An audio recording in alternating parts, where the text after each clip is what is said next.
For generations, there was one food you could find on nearly every table throughout Appalachia. It wasn't cake and it wasn't pie. It wasn't even biscuits. It was cornbread. Simple, filling, and made from ingredients most families could produce themselves, cornbread became a staple of mountain life. It accompanied breakfast before sunrise, lunch in the fields, and supper after a long day's work. Today, we're showing traditional Appalachian cornbread while exploring the history of the humble bread that helped sustain generations of mountain families. Welcome to Heritage Kitchen. When settlers began moving into the Appalachian Mountains during the 18th century, they entered a land that was both beautiful and challenging. The mountains offered timber, game, and fertile valleys, but transportation was difficult.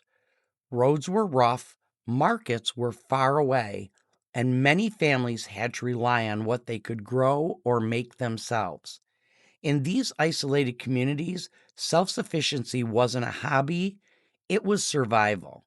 Families raised gardens, hunted game, preserved food, and learned to stretch every ingredient as far as possible. Among all the crops grown in Appalachia, none proved more important than corn. Corn thrived in the mountain soil, where wheat often struggled. It could be dried, stored for months, and ground into meal whenever needed.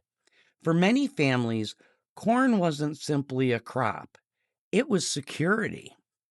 So today, we're using a traditional style recipe made with simple ingredients: cornmeal, buttermilk, egg, and a little bit of bacon fat for the skillet. Many old Appalachian recipes contain no sugar whatsoever. In fact, adding sugar to cornbread remains a friendly debate throughout much of the South. Mountain families generally preferred a savory bread that paired well with beans and greens and other hearty foods. Buttermilk was common because many families had cows, and nothing went to waste. Fresh milk became butter, and the remaining buttermilk found its way into biscuits, cakes, and of course, cornbread. Even simple ingredients carried generations of knowledge. If there's one piece of cookware that symbolizes Appalachian cooking, it might be the cast iron skillet. Cast iron was durable, versatile, and often passed down through generations. Many families owned only a handful of cooking vessels, but a cast iron skillet could fry, bake, roast, and sear.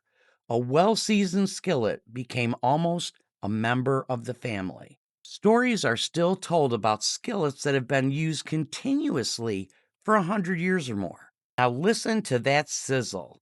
That sound meant supper was on the way. A hot skillet helped create the crisp crust that many Appalachian cooks consider the mark of a good cornbread. And while that cornbread bakes, let's talk about daily life in the mountains. Most Appalachian families lived modestly. Homes were often built from local timber. Children helped with chores from an early age. Gardens supplied vegetables, and livestock provided meat and dairy. Neighbors depended on one another during harvests, barn raising, and difficult times. Life could be hard, winters were cold, and medical care was often very, very distant. Money was scarce, but communities were strong and family ties ran deep. Food sat at the center of it all. Recipes were shared not through cookbooks, but through observation. Children learned by watching parents and grandparents work in the kitchen. Every meal carried a story. Few meals represent Appalachia better than soup beans and cornbread. Dried beans were inexpensive, easy to store, and highly nutritious. A pot of beans could simmer for hours while other work was done around the homestead. For countless families, beans and cornbread formed the foundation of everyday meals. It wasn't fancy and it wasn't meant to impress anybody. It simply fed people. And sometimes that's exactly what food is supposed to do. The combination became so common that many mountain residents still consider beans and cornbread a complete meal. Some families added onions, and others served chow chow, a pickled vegetable relish. Every household has its own traditions. One of the most entertaining food debates in the Americans centers around cornbread. Should it be sweet? Should it be savory? Throughout much of the Appalachia, traditional cooks often viewed sweet cornbread as something entirely different. To them, true cornbread was made primarily from cornmeal with little or no sugar. The goal wasn't dessert. The goal was a hearty bread that could accompany a meal.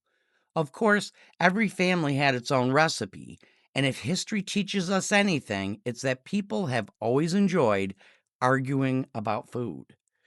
But fresh from the skillet, this cornbread carries more than flavor. It carries history. For generations, similar loaves emerged from wood stoves, hearths, and cast iron pans throughout the Appalachian Mountains. Each one represented hard work, resourcefulness, and family. Simple ingredients transformed into something comforting and nourishing.